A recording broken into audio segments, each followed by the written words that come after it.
Disclaimer. Ang video na ito ay for informational and educational purposes only na ginawa with the help of artificial intelligence or AI. Kung meron kayong mga mahahalagang desisyon, ay maari lamang na kumonsulta sa mga eksperto o profesional. Magandang araw sa inyong lahat mga ka-Edwin.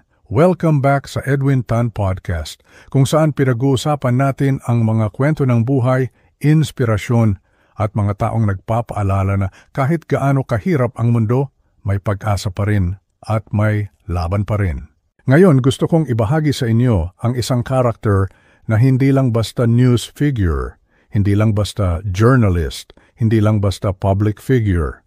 Isa siyang babaeng nagpapatunay na kapag alam mo ang paninindigan mo, hindi mo kailangan maging malakas para lumaban. Kailangan mo lang maging totoo. Sino to? Walang iba kundi si Maria Ressa, Nobel Peace Prize laureate, co-founder ng Rappler. Isa sa pinaka-vocal, pinaka-tinututulan at pinaka-tinayuan niyang laban, ang katotohanan.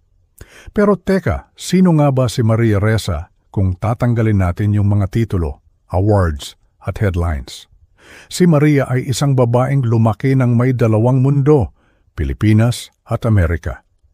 Bata pa siya nang mamatayan ng tatay kaya dinala sila ng nanay niya abroad. At doon makikita natin ang unang layer ng kwento niya.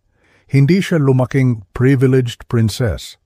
Lumaki siya sa uncertainties, sa paghahanap ng identity, sa pag-adjust sa bagong kultura. At sa lahat ng paghihirap niyang yun, nagbukas sa kanya ang journalism. Para sa atin, ang journalism minsan parang background noise lang. Pero para kay Maria, journalism became a calling. Kasi para sa kanya, kapag may kwento ka at may boses ka, may paninindigan ka. At kung iisipin natin, hindi ba parang buhay din natin yon? Yung ang dami mong pinagdadaanan, pero kapag nakita mo yung purpose mo, biglang nagkakaroon ng meaning lahat ng sakit, lahat ng takot, lahat ng hirap.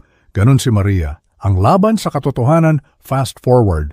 Sumikat ang Rappler, lumakas ang boses niya, at doon din nagsimula ang gulo. Pinasok nila ang mundo ng digital journalism.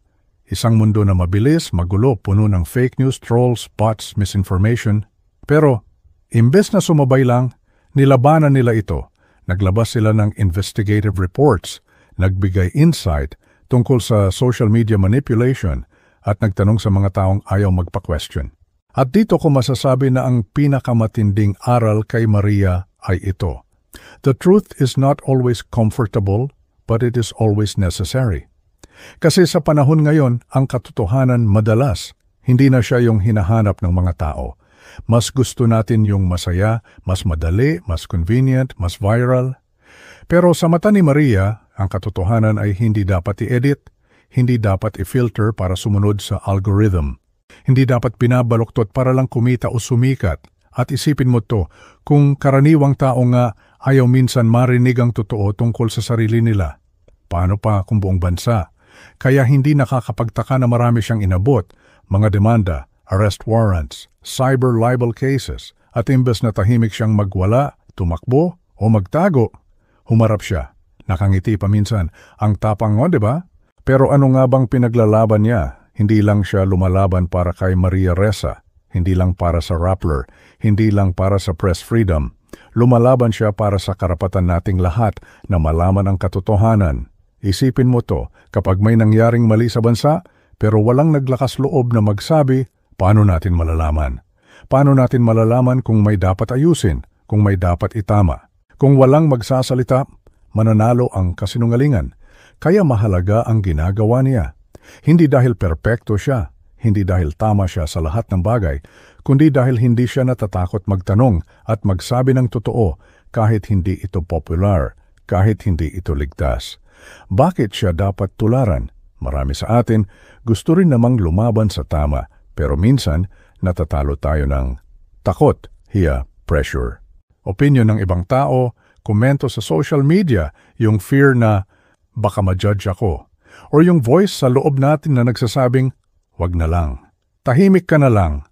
Pero si Maria Ressa, hindi siya tumakbo, hindi siya nagpa-intimidate, hindi siya nagpadala sa bashing, trolling, harassment, even jail threats. Alam mo kung bakit? Kasi may prinsipyo siya, may paninindigan siya, at alam niya kung ano ang non-negotiable sa buhay niya. So kung meron mang takeaway sa buhay niya para sa atin, ito yon. 1. Paninindigan is your superpower. Hindi mo kailangan ng malaking platform para tumindig. Kahit sa bahay, sa trabaho, sa sarili mong buhay, may mga moments tayo na kailangan nating pumili kung ano ang tama. 2. Huwag matakot sa katotohanan. Totoo man ito tungkol sa iba o totoo tungkol sa sarili mo. Ang katotohanan ang unang hakbang sa pagbabago. 3. Ang tapang ay hindi kawalan ng takot, kundi ang kakayahang kumilos kahit natatakot ka. Si Maria, takot din. Tao din siya. Pero hindi na siya pinatakbo ng takot. 4. Your voice matters even if it shakes. Hindi mo kailangang maging Nobel laureate para maging impactful. Basta may boses ka, may saysay ka, at may pwede kang baguhin. Sa huli, kung pag-iisipan natin, hindi naman tungkol kay Maria lang ang kwento niya. Kwento rin natin ito.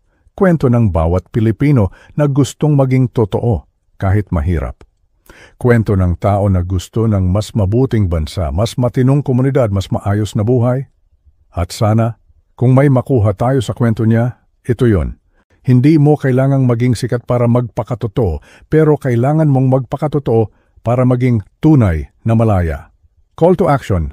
Kung nagustuhan mo itong usapan natin ngayon, mga ka-Edwin, like this video, share mo sa mga kaibigan mo, at huwag kalimutang mag-subscribe sa Edwin Tan Podcast. Dito, kwentuhan lang tayo. Real talk, real stories, real lessons. Maraming salamat, kita-kits ulit sa susunod na episode.